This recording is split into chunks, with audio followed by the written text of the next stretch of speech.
You're watching Northern Crimes. July 4th, 1981. As families gather along the Snake River for Independence Day celebrations, a discovery shatters the Lewis-Clark Valley's sense of security forever.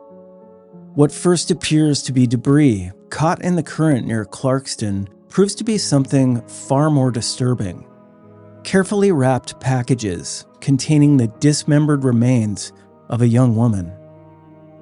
Her name was Kristin David, a 22-year-old University of Idaho student who'd vanished just 8 days earlier while cycling along Highway 95.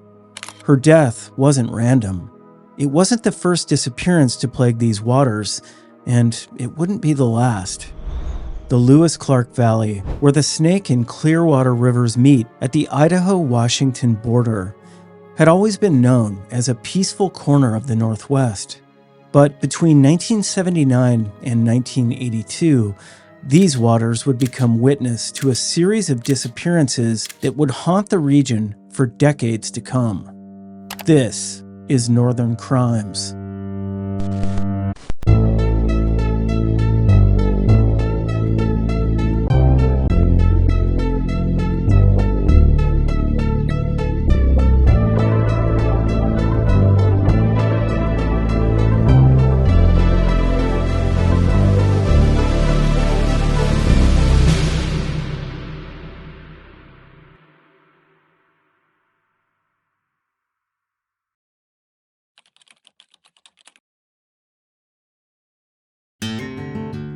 In the late 1970s, the Lewis-Clark Valley wasn't just a point on a map where two states met. It was the essence of small-town America.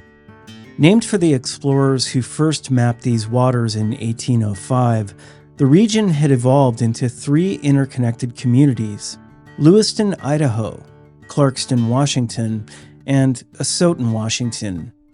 Here, state lines meant little more than which football team you cheered for on Friday nights. Dramatic basalt cliffs rose above the valley floor, overlooking fields of wheat that swayed in the wind. The paper mills provided honest work for locals, while grain barges moved steadily along the Snake River, their gentle rhythm marking the passage of time through the valley. And at the heart of it all stood the Lewiston Civic Theatre, its red brick facade, a symbol of culture and community pride. On any given evening, you might find a high school production of Oklahoma drawing crowds from both sides of the river, or hear the sound of a clarinet drifting through the halls late at night. This was a place where parents let their children bike freely through neighborhoods, where doors remained unlocked, and where the biggest news in the police blotter usually involved teenage pranks or minor traffic incidents. It was the kind of place where everyone knew everyone else's business, or at least they thought they did. But between 1979 and 1982, 5 people would vanish from these communities. Their disappearances would shatter more than just the valley's sense of security. They would force residents to question everything they thought they knew about their peaceful hometown and about the familiar faces they passed on the street every day.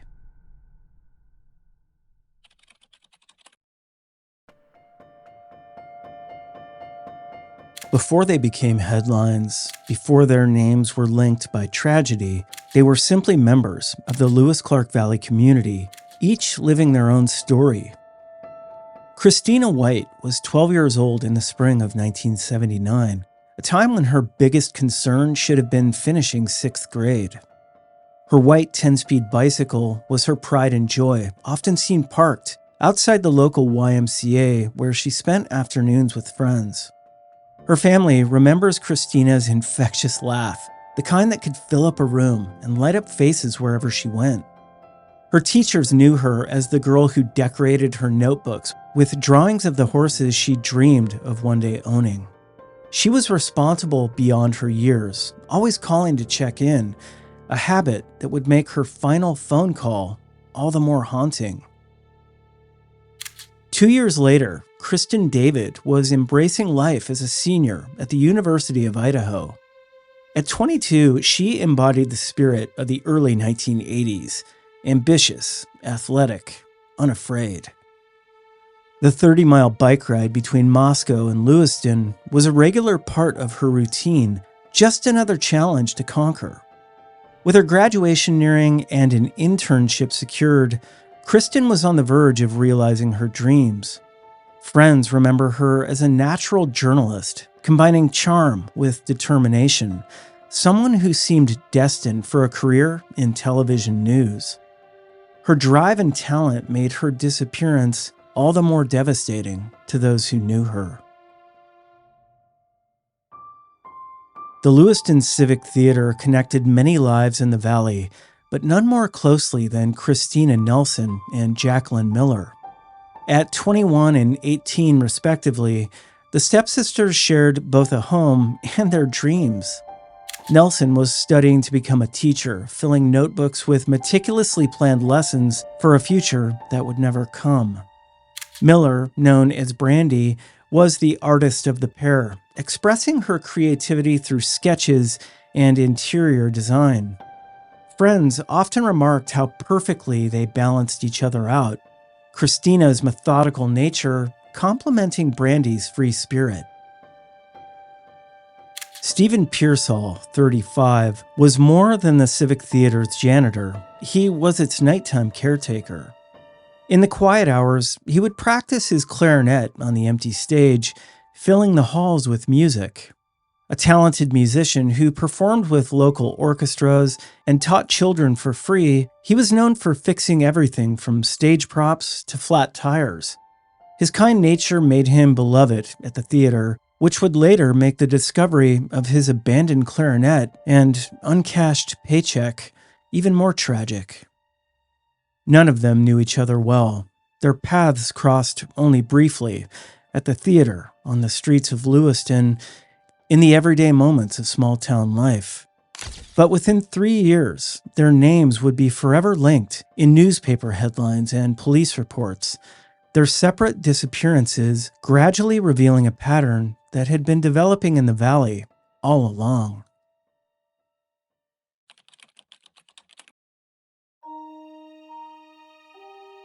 April 28, 1979. The Asotin County Fair was in full swing, its carnival lights and cotton candy stands drawing families from across the valley. Among them was 12-year-old Christina White, enjoying what should have been just another spring afternoon with friends. But as the temperatures climbed, the excitement of the fair gave way to something more concerning. At 2:30 p.m., Christina made what would become her final phone call home. The heat had become too much, and following her mother's guidance, she headed to a nearby friend's house to cool down, a seemingly safe haven that would prove to be anything but. The house where Christina sought refuge held a darker presence, a resident who would later emerge as a central figure in a series of tragic disappearances. The last confirmed sighting of Christina was both ordinary and haunting. A 12-year-old girl riding her white 10-speed bicycle away from the house, perhaps heading home, perhaps to return to the fair, but she simply vanished. The response was immediate and overwhelming. The Lewis-Clark Valley, with its tight-knit community, mobilized in force. Search parties formed within hours. Police coordinated with volunteers, methodically combing every street, alley, and field between Asotin and Christina's home. Tracking dogs picked up her scent, following it to a vacant lot. Chillingly, a property owned by the same man from the cool-down house. There, like Christina herself, the trail simply disappeared. As spring turned to summer, hope began to fade. The missing posters, once crisp and new on every lamppost and store window, weathered in the valley winds. The community struggled to comprehend how a child could vanish on a bright afternoon at a time when the streets were filled with fairgoers. They grappled with a new reality. Their valley, once considered a safe haven, held unseen dangers. But Kristina's disappearance, tragic as it was, would prove to be just the opening chapter of the story. 2 years would pass before the Valley would understand that something more sinister was unfolding in their midst. Something that would connect this missing 12-year-old to 4 more vanished lives, each disappearance more haunting than the last.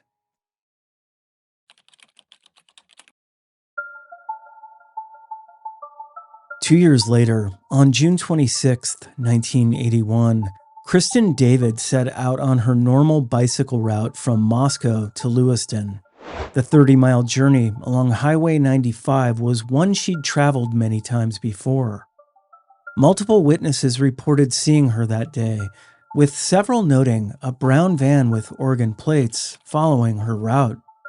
When David failed to arrive at her destination, alarm bells immediately rang. This wasn't like her at all. 8 days later, on July 4th, a grim discovery surfaced in the Snake River.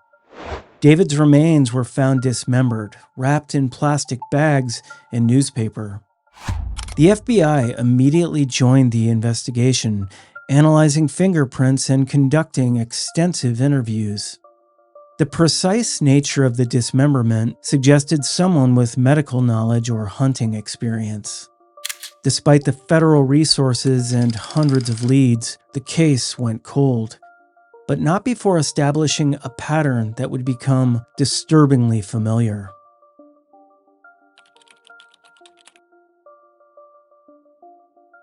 The most haunting chapter began on September 12, 1982, when 3 people vanished in a single night. Stepsisters Kristina Nelson and Brandy Miller left their apartment around 10 p.m. for a quick trip to a grocery store. Their path would take them right past the Lewiston Civic Theatre. That same night, Steven Pearsall arrived at the theater around midnight to do laundry and practice his clarinet. The next morning, all 3 were gone. The initial investigation revealed disturbing details. Pearsall's car remained in the theater parking lot, his clarinet untouched, and an uncashed paycheck in his locker. Police initially considered him a suspect in the women's disappearances until they realized his own disappearance fit the pattern of victimization. But things would get more unsettling. In a strange coincidence, the suspect in Christina White's case was again present. He claimed to have been watching The Fog at the theater that night, though his timeline didn't match the actual movie schedule. For 18 months, the families of Nelson, Miller, and Pearsall lived in agonizing uncertainty. Then, in March 1984, 2 teenagers searching for aluminum cans near Kendrick, Idaho, discovered the remains of Nelson and Miller, 35 miles from where they had disappeared. The discovery confirmed the community's worst fears, while raising new questions. Why were they found so far from Lewiston? Why were their bodies disposed of differently than Kristin David's? And most importantly, who was the common thread connecting all these victims? As investigators began piecing together the connections between these cases, they would uncover a pattern more disturbing than anyone could have imagined. The evidence pointed to someone who knew the victims, who understood the community's routines, and who had managed to move through their tight-knit valley without raising suspicion until now.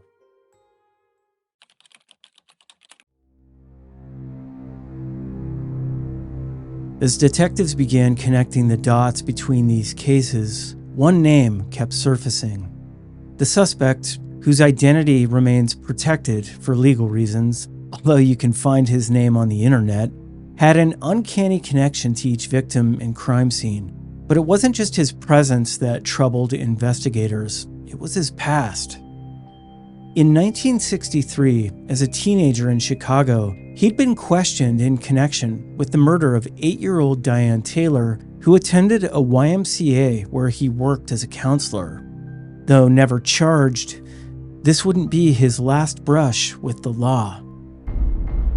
Nearly a decade later, in 1972, the suspect was arrested in San Jose, California, for breaking into a mortuary. Police found him near the body of a 16-year-old girl named Antoinette Anino. He carried a knife, camera, and flashlight. When questioned, he claimed he was there to visit his girlfriend one last time, but investigators would later confirm he had no connection to the deceased teenager. Detective Jackie Nichols, who would later become instrumental in the investigation, noted these incidents formed a disturbing pattern, stating, "What we were seeing wasn't just coincidence anymore. The connections were too strong to ignore."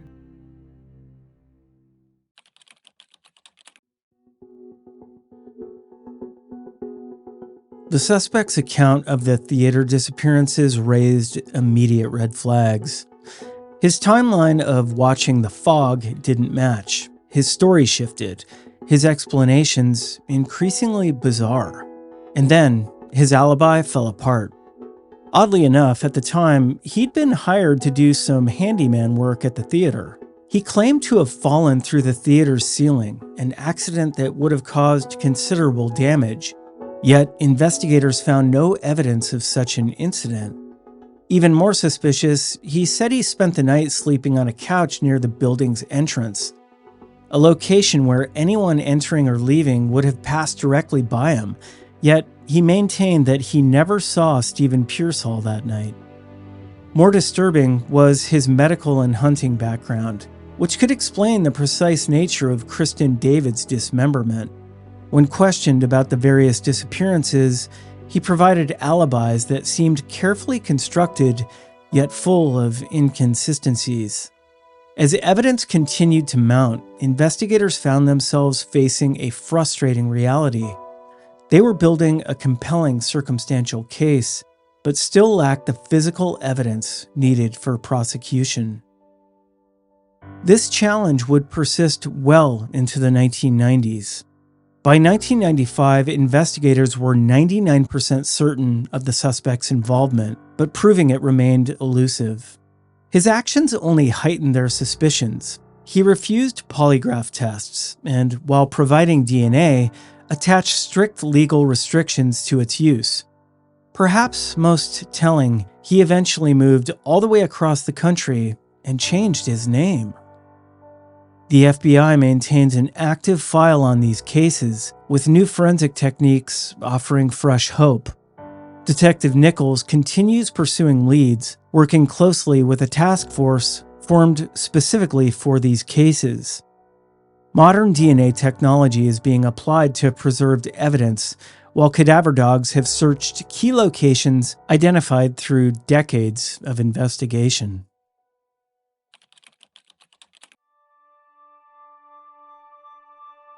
Today, the Lewis-Clark Valley appears unchanged from 1979.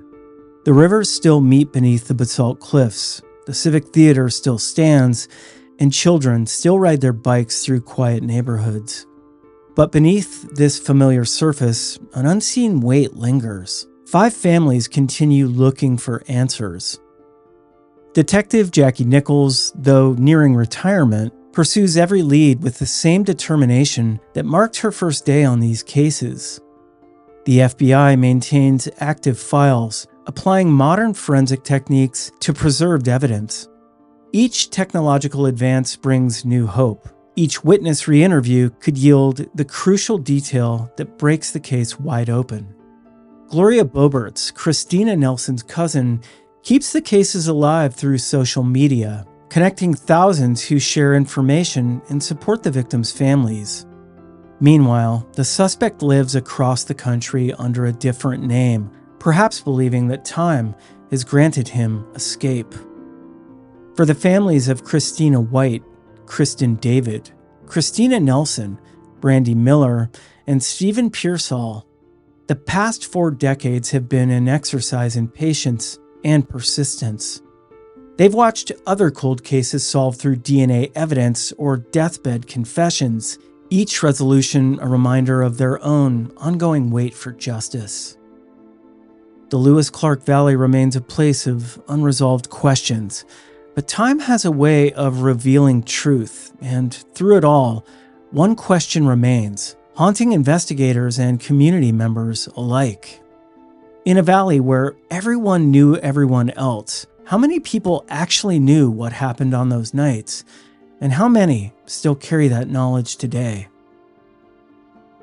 If you have information about these cases, contact the FBI at tips.fbi.gov or call the FBI Salt Lake City Division at 801-579-1400.